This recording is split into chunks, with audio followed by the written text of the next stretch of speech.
Welcome to the Weather Insights Podcast. I'm your host, meteorologist Scott Pitney, along with meteorologist Jeff Lindner. Jeff, how are things? They're good. Everything's good. So we're recording on September 28th, 2023, of course, in the Houston area. Happy fall. Yes, sir.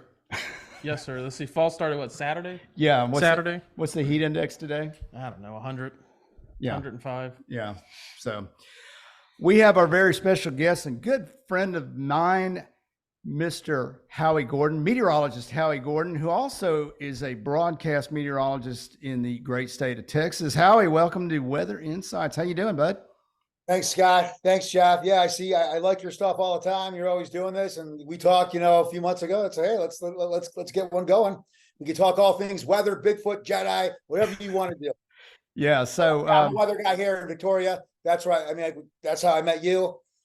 Got to cover one small hurricane or tropical storm that eventually, when it came your way to Houston, Nicholas turned into a hurricane as it pulled away. So I could say I kind of covered a hurricane because Nicholas turned into a hurricane.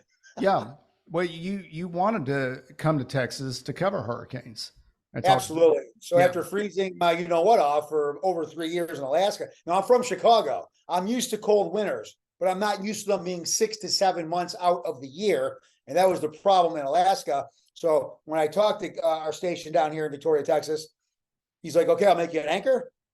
I'll give you producer experience, do the weather. And then I also said, hey, we get a lot of blizzards and we get snow, but I didn't hear thunder and lightning for over 3 years. When we first moved to Texas, Tony was freaking out under the first lightning storm. And I was too, because I have not seen it. I'm like, whoa, it's like the 4th of July. I hadn't seen it in a long time. I wanted to acquire more severe weather coverage. I wanted hurricane coverage. And I also said to our boss, I said, hey, you got palm trees down there? He's like, yeah, let's try to make this work. Because 3 years plus in the Alaska winters, I wanted somewhere warm. So I went from subarctic to subtropic. Great move. Not night and day. And then you experienced one of the hottest summers we've ever had. My first summer here, I think we cracked 100 maybe 3 times. Maybe 3 times. And this year, did we stay under 100 maybe 3 times? But then you throw the heat in the mix. I think we were 100 across the board pretty much all summer. When June 1st cranked in, I mean, it has been hot. I was covering a story the other day. I was interviewing this lady, and 10-minute interview. I start driving back to the station. First of all, I checked the mic. The blue light was on. Everything was good. I'm driving. I'm like, there's no volume. I'm like, what the heck? So I ran back before she left. I just caught her, so she let me interview her again. And I did a mic check, and my mic was not working. I mean, it wasn't displaying audio after I would record, because I leave that mic. First of all, you charge it up. It's blue when it's charged. I leave it in the trunk of my car every day. Okay. So I think it's not working now because it shows a full charge, but it's not functional. I think the heat zapped it, kind of like it zapped my engine when I went out of town about 2 months ago and left it unstarted for 10 days. This heat, man, this heat can take a toll. I'm driving by the dealerships on Navarro over here. All the hoods are popped. I think they're jumping the cars. The cars are probably dying, sitting out there in the heat all day. Yeah, interesting.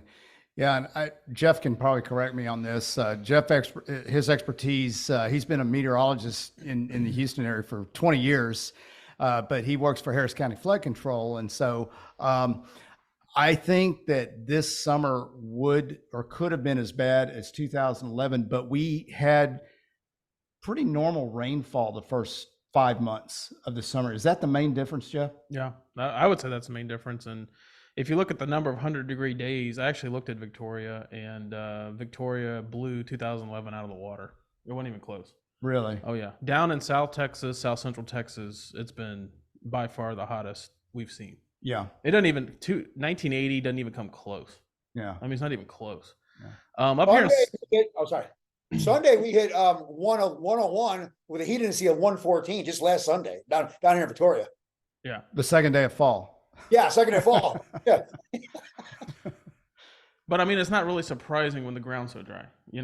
Once that ground dried out, until we get some water on it or a front through here, it's going to heat. Yeah. We just heat up, but it hasn't been quite as bad up here in Southeast Texas because we missed 11 by one day, Wow. at least for the number of 100-degree days. 11, you missed 11 what? We missed beating 2011 by one day up Oh, here. 2011, I'm sorry, 2011. Now Scott and I talked about, hey, we haven't seen rain in the longest time, and we've had a couple now here, but every time in the last 3 weeks, I've been going quite a bit to get my car worked on and my laptop that I destroyed or I damaged. Every single time, halfway between here and Houston, I get poured on. So Really? we're staying dry in Victoria, we're staying dry in in Houston, but we're getting rain out there somewhere like in the Wharton area or closer to Sugar Lands. So some areas are seeing a little bit. It's missing us. It missed us most of the summer. Yeah. Well, talking about that direction, how about that little storm in Edna? Yeah, you had some severe weather there. What was that? 2 days ago, or That might have been Monday. oh, was it earlier? Yeah, yeah. I know Trey. It was Monday or Tuesday night.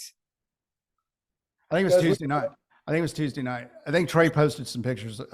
Trey Mining, our other meteorologist, I think he posted some pictures. Pretty big sign that got knocked down by the Whataburger, and then there, of course, there were a lot of big tree limbs and stuff. But that, definitely in excess of 50 miles an hour. It was. What is that? Jackson County? Is that in Jackson County? Edna? I don't know. I think it is. Where Port Lavaca is Calhoun County? I think it's Calhoun. No, I don't know. I don't know. I think it's I think it's Jackson, which would have been Houston's. Did they have a warning out? Yeah. No. Edna. That's Houston. That's Jackson County. Really? I think so. Maybe you're right. Because it goes Jackson, Victoria County, right? Yeah. Okay. So, yeah. Okay. Yeah. You're right. I'm sorry. My bad. Yeah. I get them all confused when I hit that little strip like industrial and El Camp. Yeah. So you're right. I think you're right. Yeah. You're right. I mean, I still consider Eastern San Antonio far west Houston. It's just all kind of blending together. That's why we call it the crossroads, right? It's pretty much. Yeah. I was just watching something on YouTube about Texas, and we've talked about it. Fastest growing state in the country, going to probably surpass Chicago in the next 10 years, and by the 2040s, going to pass up California in overall population. I wonder now, I don't know about the state, but I've heard, and it's funny, they said 10 years. I think I heard this 15 years ago, 10 years, Houston will pass up Chicago. And they keep saying that. It's like 10 years. But I don't know about the Texas numbers. Dallas might be on the move more than all of them. Yeah. Just what I'm watching. Well, no, statewide, I understand. I mean, you have all that influx into Austin from California and everything. So in our coastline continues to grow. So, in the crossroads, we have 100 miles of coastline that we forecast weather for. And Jeff did a lot with Hurricane Harvey. So he covered that. And so was it last year? That was your first and really only storm that you covered, Howie? That was actually September 13th, 2021. Oh, yeah. 2 years ago. Yeah. So it was 2 years ago, it was Nicholas. And then nothing's come our way other than that tropical storm that went through Brownsville, like as it really kind of weakened down, dissipated. I think it went through like Brownsville maybe about 6 weeks ago. Yeah, Harold. Really impact. I don't think we saw it. I take that back. I think it brought us a little bit of rain. That's what knocked us down under 100 for a day or two. Yep, and that's right. Everything cleared out of the way. Yeah. Boom, we shot back up. And Yeah. we had some moisture, then the heat indices went back up. Yeah. You got some outer bands, clouds and precipitation, and it brought the temperatures down for a short relief. And it took probably a brought the tropical humidity. storm to cool us down after just 100 plus for days and days and weeks and months. Yeah. Yeah. So we got, you remember Nicholas, it really didn't do much here. Well, we were expecting a lot of rain, and we ended up getting a lot of wind. Yeah. The rain never really happened, and we ended up having 500,000 without power. Yeah. Yeah. Crazy. Nicholas, yeah. Yeah. It came through overnight. Just hit you guys? Did it hit the coast up there? Yeah, it made landfall around Matagorda, and then That's right. kind of moved inland to about Texas City, and then kind of lingered off the Louisiana coast for a few days as nothing. Yeah. As a remnant low. Yeah. And I can't recall the exact track, but it seemed like it took came from the southwest.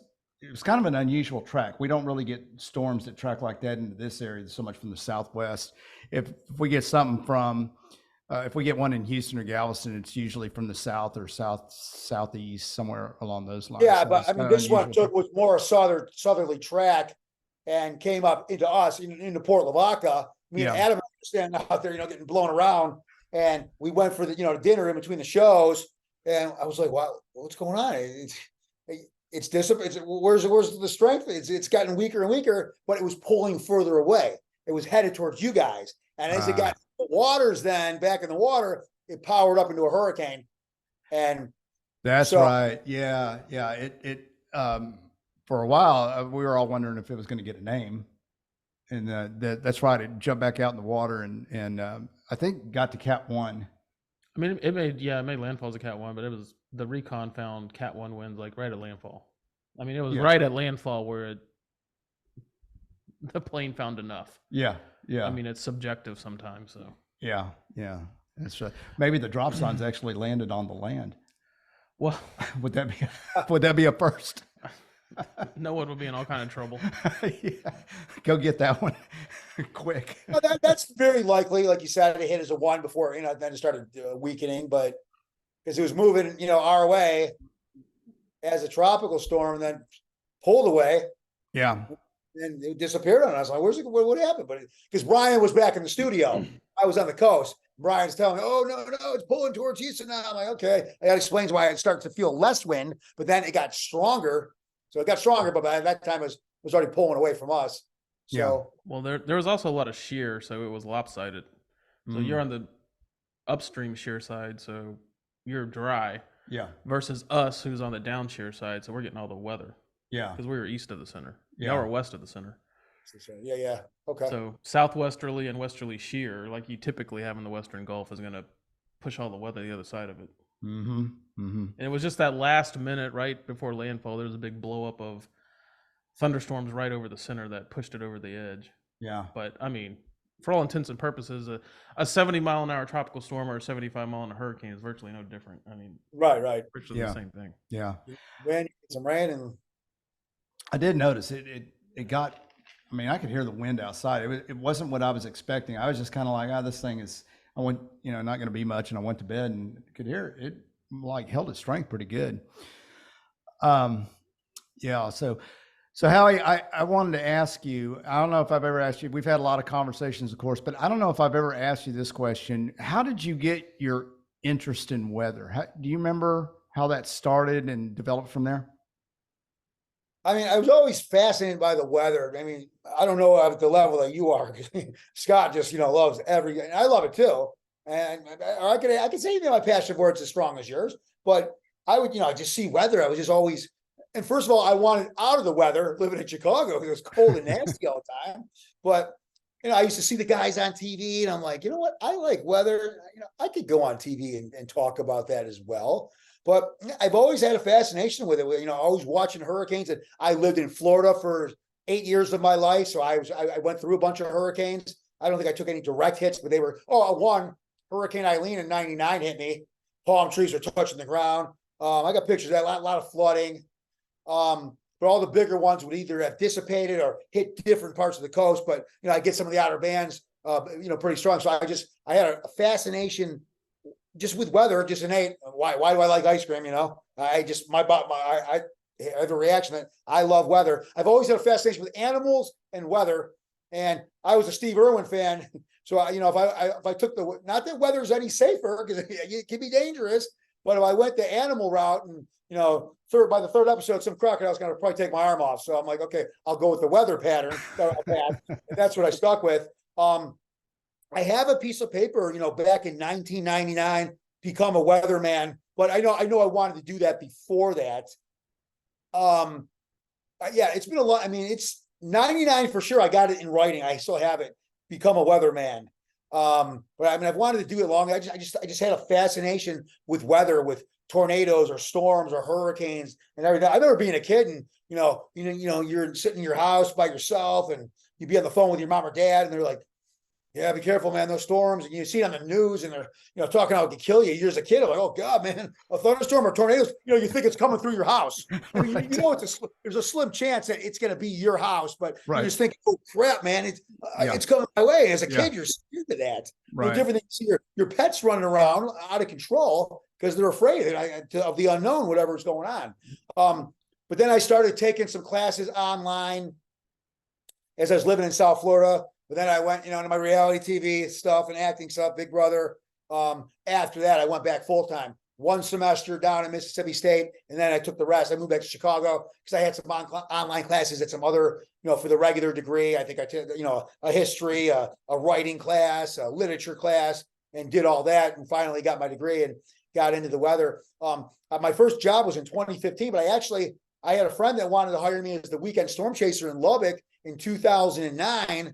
And I'm like, oh, I don't want a weekend job. That was my, my stupid mindset. I should have jumped all over that and could have got in a little bit sooner. And then at the same time, I was still kind of doing some reality shows here and there. And I was trying to get on this Bigfoot show, reality show. So I didn't want to get a weather job. And, oh, sorry, I got cast for the show. I got to leave. And that wouldn't look good, so I kind of frazzled around a little bit until boom, I got 2015. And I knew that I was taking it serious because when I was living in Joplin, not long after that, I don't know if it was the first year, or the first 6 months or whatever it was, but Big Brother Canada called me. They wanted me to do Big Brother Canada. And I said, no, I'm in the TV. I got a weather job now. I'll go on the show. I'll get evicted in 2 weeks and, I'll have nothing. So I'm going to stay put. And I stuck with the weather. And here we are, over 8 years later. I didn't even know they had a Big Brother Canada. That's interesting. Yeah, its first season, I want to say it was about 2013. I think they're on season 10 or 11 now. Yeah, they were behind the times because we're on 25. So they're about 15 seasons back, but they got one now and it's a pretty good show. Yeah. So, little story how Howie and I met. I got the gig in Victoria as an intern, and they said, you're going to be working with Howie Gordon. And somewhere along the line, I heard that you were on Big Brother. And so I'd never seen the show. And I thought, well, this would be a good way to kind of get to know Howie a little bit. I guess I'll go ahead and watch Big Brother. And so I flipped it on. And I'd say about 2 episodes, I was hooked. I was just hooked. And the only reality TV I'd seen prior to that was Survivor. I was kind of caught up in that when it first came on and kind of faded out. But I'll be the first to say that Howie Gordon on Big Brother, I mean, what you see is what you get with Howie. He's a big personality, smart guy. He played the show well. Once I figured out what they were doing, I'm like, okay, so they're just living in this house together and they're voting people out, but what? And then I started trying to figure out, okay, they're playing the games and it gives you, privileges and passes and things like that. But yeah, and the other thing too, I thought it was interesting. The caption they had when they showed your name, I think it said meteorology student. For 90% of the show, it said meteorology student. And later in the season, it said Jedi in training. So when it said meteorology student, had you already started your meteorology classes when you got the? I have been taking some, like 1 class a semester. I wasn't able to juggle as many like you. I mean, Scott's taking 2-3 classes, working full time, traveling back and forth to Victoria, taking vacations and cranking out straight A's. I think I was taking 1 class. I was living in South Florida. I was going to kickboxing classes. I was in a softball league, working full time. So I was taking 1 class per semester. And then I was working at a pharmaceutical company when, Big Brother called upon me. And so I had to leave. So I wasn't working there anymore. So I was technically still a student. So yeah, meteorology student. That's what they put down for Big Brother. And, my nickname on there, Hurricane Howie. Talked a lot. My first, so the first episode, Scott, you've seen it when we're standing on a surfboard competing for head of household. Yep. And we're standing on there and, each time someone would jump off, Julie Chen, the host, would come on over the loudspeaker. And now there are 4 or now there are 3. And then she skipped a couple. And in between though, but while we're sitting there for, a couple hours, I'm talking about hurricanes and how they develop and all this stuff and everything about meteorology. So she skipped a couple and then one jumped off and someone jumped off and said, Yeah, I think Julie fell asleep or went home. She's not watching us anymore. And then she comes over the loudspeaker. I'm here, Howie. I've seen your analysis about hurricanes. Very nice stuff. Very nice stuff. So, yeah, so I was talking weather right off the bat. For first couple hours in the house, talk about hurricanes. I remember that perfectly. I do remember that first exercise. So I've got a practical question. Um, to prepare for that, you're going to be out there for a while. What did you do in terms of, did you dehydrate yourself, should I say? No, you know what? I didn't do that. And all these years later, I understand the game so much more now. It's kind of like some of the wars we've gone to, and then years later we reflect and go, why were we there? We had no business doing that. You didn't realize at the time, you thought it was the right thing to do. I saw some episodes here and there before that, I never heard the show. So when I got on, I did my normal training, my running, my stretching, my working out. But the game is more mental than anything else. So didn't dehydrate myself, but I should have been standing on one leg and balancing and stuff like that. But I'll be honest, taking classes kept my mind sharp. Because physically and mentally, I was as prepared as anybody on that season. When I came back for the next show, All Stars a summer later, I was traveling around thinking I was a celebrity.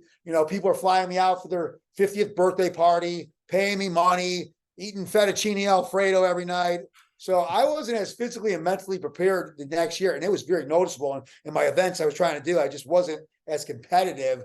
But I did learn. So, I did, do my working out and everything else. And I think I did by the second season start trying to balance on one leg. And I actually taught myself to walk on my hands. It took 6 weeks. It started with, trying to do the handstand, falling on the mats, falling, eventually standing, with my hands, and then eventually taking steps. And after 6 weeks, I was able to walk on my hands, and I did that at their brother's house. It didn't help me do anything, but I just, hey, am I going on TV? I'm gonna walk around on my hands. And because I saw a guy on Big Brother 4 or something doing that, I'm like, oh, I want to do that.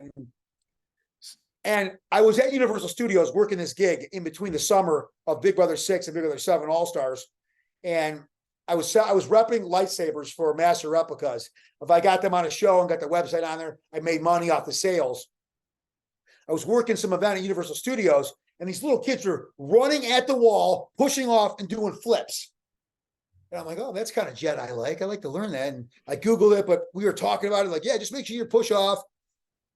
I don't want to jinx myself, but I have a fear of breaking my neck. I don't think anybody wants to ever break their neck by any means, but I never got the courage to run into the wall, push off and do a backflip. And I never did it. And I just saw people doing it with the greatest of ease, but it's a fear of mine. And I think I did the right thing about not trying it.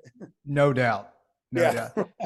So my dad didn't want me riding skateboards as a kid. And I get it because people fall off them and you get hurt. And yeah, they didn't want to pay the hospital bills, probably. Probably that too.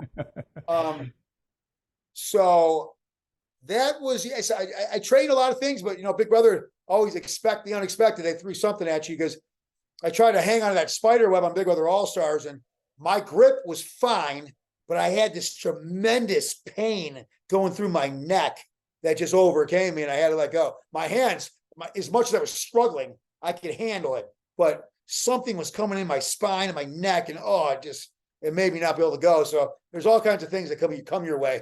Yeah. So after Big Brother ended, you went back to finish school, and then you got your first gig there in Joplin. Got my first gig in Joplin in 2015, May 11th, 2015. Did a combination of weekend reporting, weekend weather, and I did the morning show for months at a time, month at a time, because one of our reporters, when I first got there, broke her leg skiing in Colorado, and she was out for 3 to 4 months. So I did a lot of morning show where I was co-anchor, doing the weather, similar to what I did here in Victoria. Mm-hmm. I actually read a lot of sports. I go stand up and read the sports, and that was kind of cool. So I could that's the only thing I haven't done full blown is the sports. But I've never gone out and shot my sports, put it together and did that. It was already ready for the night before, and I went out there and read that. But yeah, started in Joplin. I liked it because it wasn't Florida weather, but it wasn't Chicago weather either. Somewhere in the middle. I think I counted my first winter in Joplin. We had about 5 85-degree days. You know, you don't see 85 degrees in Chicago until, May, if you're lucky. So there's some warm days, and we had some days below zero, but it's up and down. We had a lot of warm days. I'm like, this is kind of cool. I could deal with this. And then by February, it's already starting to warm up. Whereas in Chicago in February, you're still Arctic conditions. Middle of winter, yeah. Middle of winter. Yeah.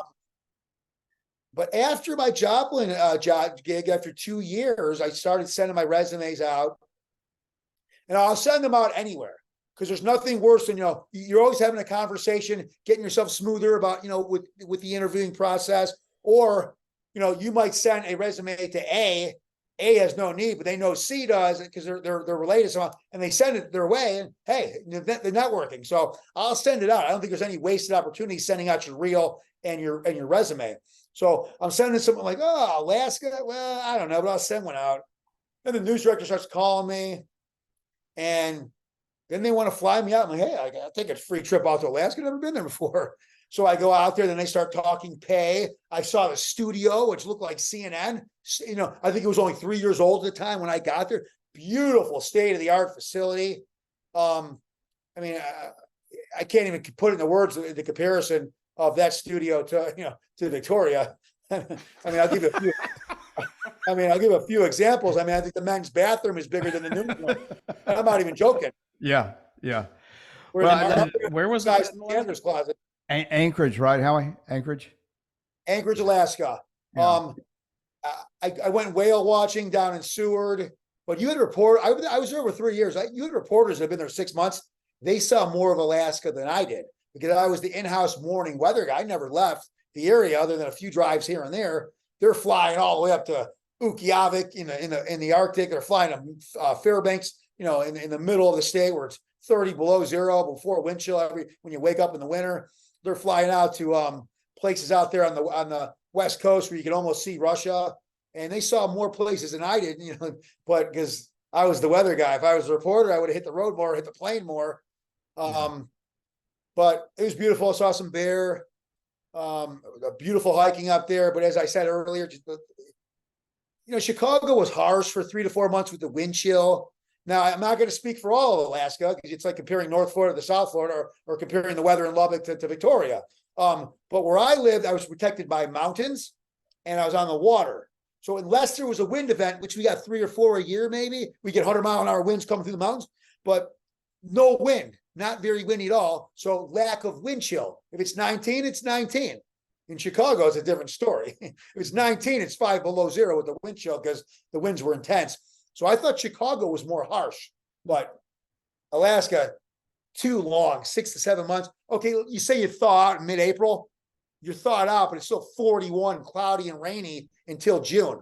Just the worst of the worst. Yeah. Plus the cold and ice. I hate the 44 degrees and rainy, which in Chicago, you get that October, November, and you get that in March and April, just gross. Yeah. Going back to Joplin a little bit, I don't think a lot of people, maybe understand what it's like being a broadcast met, especially in a small market, because as you pointed out, you're anchoring, maybe doing sports.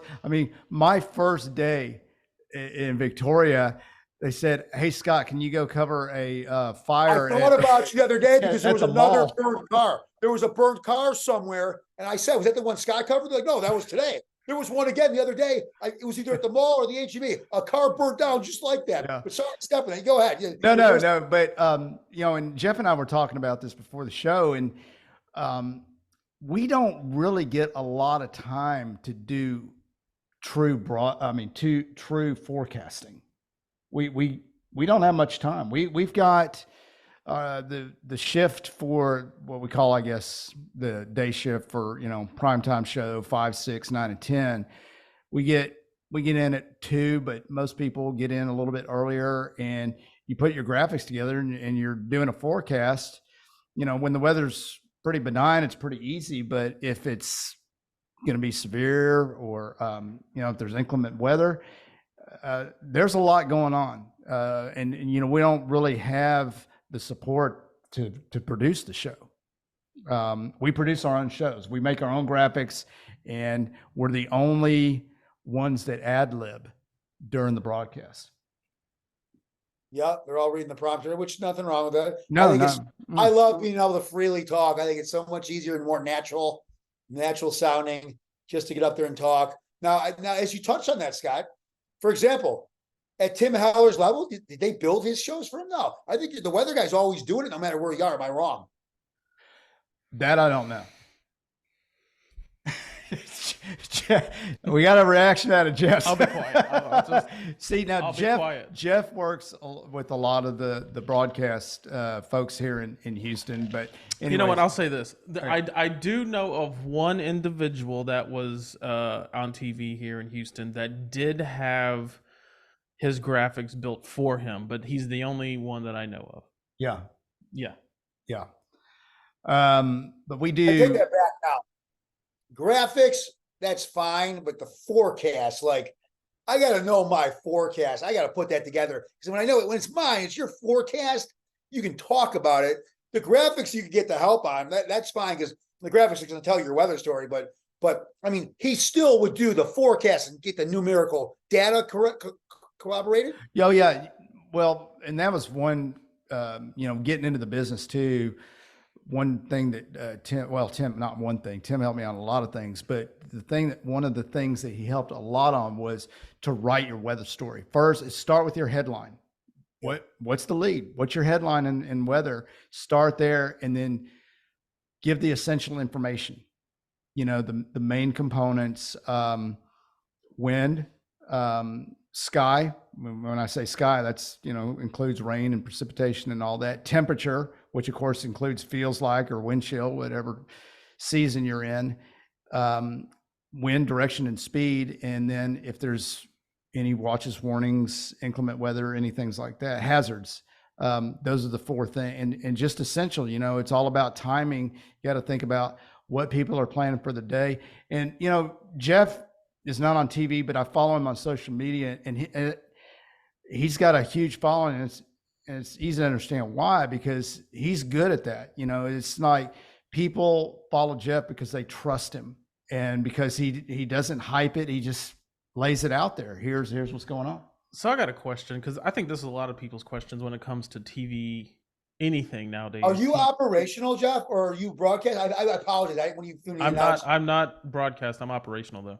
Okay, yeah. So operational means we forecast. We forecast, during the day and everything. But what is y'all's take on the whole hype thing? I mean, y'all are in the business. A lot of people think TV is a lot of hype. What's your take on it? How you want to go first on that one? Yeah, I mean, if you ever watch, your normal TV shows, they'll leave you at a cliffhanger before the commercial, and whoa, and it comes back to the scene, and or maybe comes on the next week, or now we stream and the next episode, whatever, in 5 minutes, and it's not as sensationalized as it panned out to be. It's television. I mean, it's just going to be 80 and sunny. No need to tune in. I mean, it's like the football game. Hey, we're going to kill this team. No need to come out and watch. We're going to. And you want the fans, the viewers, the support. So you gotta, whatever you're going to tell them, you want to hype it up. I mean, it's like a boxer. Before I'm going to watch the Mike Tyson anybody fight, but when they're jarring in the beginning, I'm going to get you. I mean, you're dead. I'm going to kick your butt. I mean, that's the hype. That's the same thing. So to some people, 28 mile an hour wind scares them. My garbage can fell over. Is it going to be okay? I mean, the weather is interpreted differently by different people. So what might be dramatized or sensationalized is maybe underhyped to some people, believe it or not. People get scared of benign conditions. I mean, everyone's got their thing. Why is this guy allergic to strawberries and I'm not? Some people are just that way. But yeah, I try to be like, we're going to be hot, but a front's headed our way. And, hopefully they tune in and I tell them what the front's going to do. Just because I'm saying the front's headed our way doesn't mean a catastrophe or a huge temperature drop or even rain, but I try to hype it up. I mean, I don't know if that's wrong in the middle or right, but that's what we did. I think we're taught to do that. Well, we are. I mean, the station has to make money, so they want people to watch, obviously, and they want to They want us to push people to our apps.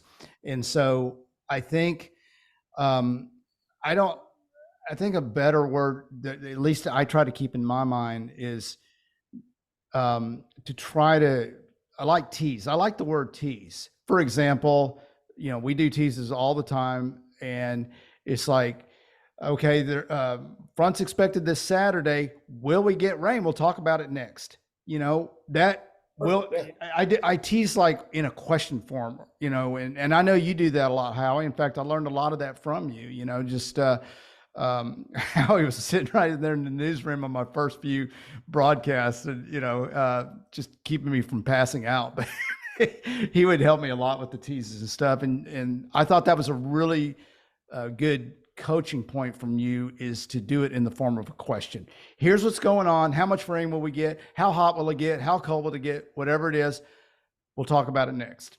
And so I think that's to get them, that's during a live show. And then as far as the app, there's still a lot of discussion that goes on with that. You obviously don't want to, certainly don't want to lie or exaggerate anything just to get clicks, but I think you want to, like I said before, I think it's good coaching from Tim, give essential information, a reason for people to keep the app, why they watch you, or why they keep your app on their phone and not somebody else's. So let me ask you this question, because I've seen this before. When you're having continuous coverage, breaking weather, whatever, and the wall to wall, so that you're in a hurricane situation, stuff like that. What about reporters and anchors? This is not their day to day. They don't understand when they're standing out in wind. 80 mile an hour wind's probably going to blow them away, and they're whatever. How about that? That seems to be, at sometimes information can be misconstrued from that angle, and y'all are the subject matter experts during the event. And how do y'all have to rein that back in? Or yeah, great question. Because and Howie, I'd like to hear your take on this, because you actually experienced that. I haven't personally experienced that, but you and Adam covered that hurricane. So was there any guidance given to Adam about what to say, what not to say during that kind of and coverage? Adam is a reporter and an anchor. Okay. He's a weekend anchor and a reporter. Yep. So James asked me my first week or first month here. He's like, blah, blah, blah. If there's a hurricane, are you evacuating or are you staying? I said, I'm staying. That's why I came here. And I think he meant the building. I think it's a different scenario now. We went out to the coast. Our station wanted us to be careful. There weren't any special instructions, Adam. Talk about what you're saying, see dog, say dog. And he was doing that. As I'm talking, as I'm there, I'm like, if he's getting a lot stronger, my interpretation was Nicholas was coming closer. I don't know if it was going to be stronger, but getting closer meant stronger winds, closer to the either, closely formed eye of a tropical storm. I'm like, if it gets a little stronger than this, I don't know that we can stay right here on the beach, because the winds were tossing us around a little. I mean, a plastic garbage can will go boom, and 1 second later, it's 50 yards that way. So missiles and debris could get thrown at you. So I was concerned about that. When we went to dinner, I'm like, if it gets struck, because we were driving, I'm like, there's a gas station a few miles down. This is where we might have to go for the live shots, for the winds and rain away from the coast. I was talking about that. But then obviously we ate dinner, we came out, and I'm like, what's going on here? And it was like a calm before the storm, because the storm was pulling further back out and headed your guys' way. I don't think we were giving any special instructions, but I simply said, if the winds are going to get stronger than this, first of all, we had sandbags weighing down the camera. If the winds were going to get stronger, I don't know if the camera would have been supported. We did have Josh, he's our drone guy, our graphics guy. He was there, so he was kind of helping with the shots and I think holding the camera. But I like you said, you haven't been through one yet. I haven't been through like a real one in terms of being out there to broadcast, or 2 or 3 or 4.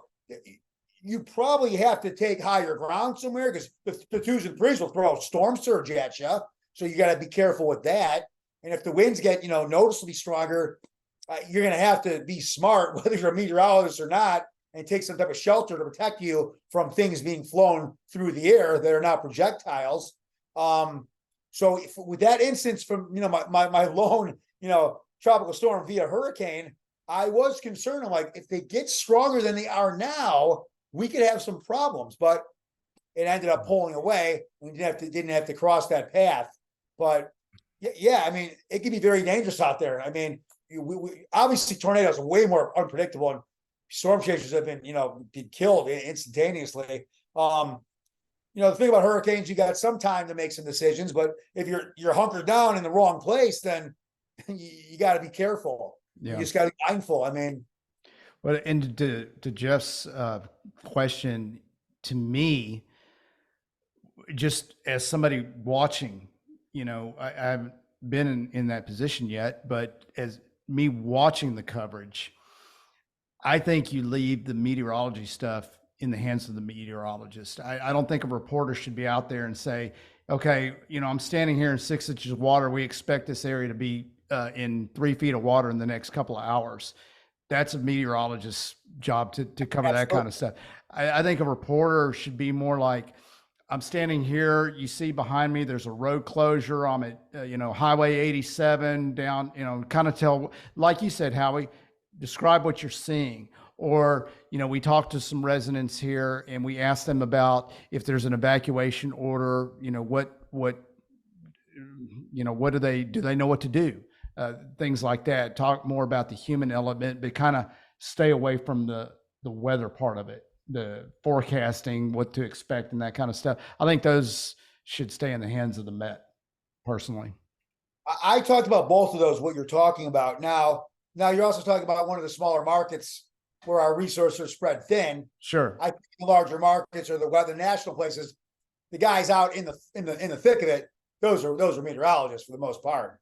So I just think we're working with what we have, Oh yeah. Like, just even comparing Friday Night Football, especially in Joplin, Missouri was huge for football too, just like Texas. The guys that are running the prompter, they all had a car and gear, and they were sent out to film football, whether they knew how to do it or not, and bring back footage for Friday Night Football. So, but you get it higher where there's more revenue to pay the right people to be in place, and that's a different scenario. So I'll ask both of you this question. Now y'all got me. I'll ask both of you this question. What is, because this is a lot of people. What is gained by standing out doing hurricane coverage? Want me to go? Go ahead. Yeah, what's gained by being out there on the coast getting blown around? Yes. I mean, as a member of the media and the news, I think, people here in Victoria, I guess if something's coming here, the national would more than likely be there too. But if you're in Victoria, you want to know what's going on, how to prepare. So if you get a guy down in the thick of it, seeing what's going on, okay, we know to do this. I think it's getting the message out there. Now, obviously, we're talking apps too. That stuff can be sent to apps and social media. I mean, what's to gain? First of all, I wanted to do it. It's one of the reasons why I came here as a weather guy in South Texas. I wanted to go cover that stuff. Now, but here's my analogy, and I'll use it to everybody. I want to see a shark at the beach. I want to see alligators in the swamp. Don't want to get bit by them. I want to be part of this hurricane or inform the public about it. I don't want to be hurt by it. So I'm going to do. I'm not going to take a dinghy and go out in the middle of the ocean and say, "Hey, what's up, Nicholas?" No, I'm not that stupid. But I'm going to try to, at the safety level, tell and talk about what's going on. But like you said, the lines are crossed. Where does that level stop? Or where do you do it? What's the gain from it? Hey, our job is to cover the news, and in this realm, weather. I think it's the best way to cover it. Get out there in the thick of things. Yeah, it's as far as gaining. Well, what's the gain is viewership, which leads to revenue. That's the business part of it. But from a meteorological standpoint, it doesn't tell you anything when somebody's standing down on the beach in rubber boots in a few inches of water. But there is a visual element, and somewhat of an entertainment element too. I mean, they they'll see Howie on the green screen and wow, he's down in Port Lavaca covering this thing. It must be pretty serious. So I think it heightens the awareness. But I used to kind of think the same thing too. You know, these reporters, they get down there, not so much the mess of reporters, they get down there and they're bending over 45 degrees in the wind. And I'm thinking to myself, why are they doing that to these people? You know, because can't they just tell us what's happening? Well, think of the opposite. What if we weren't down there? You know, then people would be questioning, well, there's a hurricane. They're so used to it by now. It's like, shouldn't they be down there? I mean, shouldn't they be in the thick of it and telling us what's going on? You know, so. No, I think there'd be more ridicule if we weren't down there. For the 9 people saying, why would you put that guy out there? There'd be more like, well, we had a hurricane or something. Why did you cover that? Yeah, they're so used to seeing it now. So as long as everybody comes back healthy, I think everything was gained. Yeah. Now, if a guy loses a body part or a life, then you might want to start questioning things. But if everybody comes back intact, I think it was a game. So how close are we to having that day where somebody does get killed? Because I think we're a lot closer now than we were a few years ago. You think you think people are taking more chances? Oh, absolutely. Yeah, I do too. I think people are putting themselves in at times very risky situations for whatever reason. And this isn't just broadcast meteorologists and anchors and reporters. There's also a lot of social media storm chasers that I saw just recently with Adelia, that if that was a bigger piece of something, you would have been killed. Yeah. I was going to say the same thing. I think the news stations are much more responsible in that. I think the people that are trying to get clicks that don't do it for a living, or they're, that maybe do it for a living, they have their own social media platform, they're taking very dangerous risks. And they're going to people are going to keep pushing it to the limit. It's going to happen, unfortunately. Well, it already has. Howie, you kind of mentioned that too. People have been killed. Storm chasers killed. You get out on a. In fact, I talked to one of my professors. He was chasing a tornado in Mississippi, and they got on a farm road where he realized all of a sudden, he goes, "Wait a minute! I only have one direction to drive. If this tornado shifts at all, we're screwed." And he got out of the situation, but he talked about it in his lecture. He said that was not smart. You've got to know what you're doing. And I knew what I was doing, and I still almost put myself in harm's way, in an unnecessary risk situation. So, yeah. No. What was the question? Really good. I was ready to take off, and I was letting you finish. What was the question again? Oh, I think the question was, how close are we to actually having somebody get seriously hurt or killed out there? Yeah. I mean, what's the one guy when his sport is probably at the best when a hurricane comes in close? A surfer. You're going to tell this guy when he's never seen better waves, and he's going to go out there and drowning's more likely. Those guys they're going to keep doing their thing. I think what Jeff's talking about are people that cover storms. They want to video storms. And it's not just TV media, it's social media folks too, taking you got Hood News here, goes around and covers all the news. But is it going to happen one day? I think everything eventually, the law of large numbers says it's going to happen. I mean, who's to say one guy's not going to get hit by a lightning bolt right on live TV one day? Is it probable? But no. Is it possible? Yeah. Or one guy's going to underestimate the storm surge and get taken away and injured or killed, or both. Yeah, it can happen. Well, like you said, Jeff. I mean, it might be tomorrow, it might be 20 more years from now. But law of large numbers says all that stuff eventually is going to happen. I mean, sad to say, we're a numeric society. I mean, when you break down the numbers, I don't want to jinx anybody or anything, but I don't know, if you play with your pet alligator, if one of these days it's going to bite you. My turtle bit me a few times, hanging on my thumb a few times. So didn't do it all the time. Literally bit the hand that fed him, huh? Exactly. My cat Tony did it all the time for a while. So I taught him differently because I used to bite him, friendly bite him on, and then he thought it was okay. Bite my ear, bite my lip, started bleeding. And now I don't do it anymore. And he's gone now 98% of biting me because I don't do it. So, Yeah. So Howie, as we kind of get to the end here, what is your most memorable weather event in the market you've covered? I mean, I'm gonna probably go right back to Nicholas because that's the best, example. This tropical storm. I got footage and I posted it. It's in my reel. I was like in awe. I'm like, wow, man. So I started on January 4th. Let's see, January 4th to Feb, March, April, May, June, July, August, September. 8 months later, one of my goals was reached. I covered a storm. I mean, the whole from going to lunch, giving us the car and money to go get gas or a hotel stay or food. The whole experience with Adam and our camera guys, it was really cool. Because really, I mean, okay, I've been in the studio. We've had some thunderstorms or severe weather. I had to cut in at 1 a.m. Those were cool. Oh, I'll be, almost on par with that. Is when I moved, I actually moved here December 5th, 2020, started a month later, January 4th, 2021. And then fast forward to Valentine's Day of the same winter of 2021. Everyone blamed me for bringing Alaska's weather down to South Texas. The whole state was under a winter warning. My car was frozen in the parking lot. It was, there's a lot of grout out. I want to say we had snow where we were, but we had icing. You drove through Victoria that night, the next day, ghost town. I went out there. First of all, years of experience driving in snow, no problem.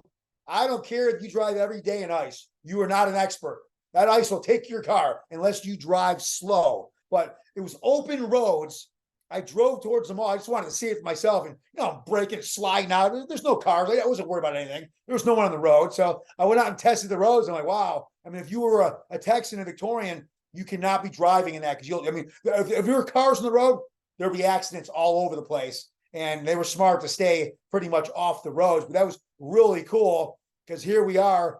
I'm just 6 weeks, 2 months later after moving from Alaska, and the weather joined me here in Texas, and it was pretty cool. And that lasted about 10 days. I got pictures of holding icicles outside, wearing a winter jacket, which my mom was going to get me a new North Face jacket for Christmas that year. My mom moving to Texas didn't do it, so I have my old one still.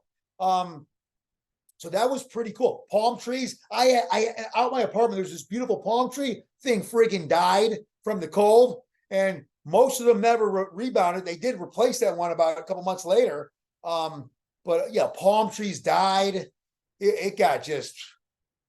Let's see. Did I have? Yeah, my dog didn't want to go outside. I mean, he wouldn't go outside to go to the bathroom. So that's very memorable. Because here I moved to South Texas for the hurricanes, the severe weather, the warm temperatures, and boom, we got down to 11 degrees. 9 degrees is the record low in Victoria. We got down to 11, and a couple nights down to 13. But there's a 10-day span where there was about a 4 to 5, 6-day span where I don't think we've got above freezing, and that's why a lot of the palm trees died. A lot of the vegetation died off. But then all of a sudden, 10 days later, I took a picture. I did some videos driving and filming. I'm like, what polar vortex? Because it was 84 degrees 10 days later. And I was like, well, we're out of it. But it took about 10 days for us. When that thing hit, all that cold air to get pushed out of here. So that was pretty intense. So between that and my tropical storm, I'm trying to think Joplin and Alaska. No snow, nothing out of the ordinary that I'm not used to. Now, there were areas I would have loved to get. There were fences getting ripped down because when you got air getting compressed through the mountains, those winds were getting 105 mile an hour winds in some parts of Alaska and Anchorage. And I didn't get to experience that firsthand, but I saw a lot of damage. Fences were all knocked out all over the place. You're getting more than hurricane caliber winds. Getting scrunched in there between the mountains. Is there a way to forecast that? I mean, do you talk about that? Yeah. Like you're expecting high winds and. Yes, it's been a while for me to get it very precise with it. Yeah. But some of the mountains, the way they're set up, you guys still there? Yeah. I'm sorry about that. That's okay. The way the mountains are set up, yeah, when the winds come through there, they get scrunched and they get more powerful. And you're looking at 100-mile-an-hour winds, which happens about 2, 3, 4 times a year down there. Yeah. Actually, I think that was Matt coming in. We got him queued up for 7. So. Okay. Yeah. So Yeah. No, Howie, that was awesome, man. Thank you so much for joining us. And any final thoughts or questions for Howie? No, that was very interesting stuff. I mean, everybody always wants to know the magic behind the weather forecast at the studio. Yeah. Yeah. Well, especially small market. It's interesting for sure, right, Howie? it's got its challenges.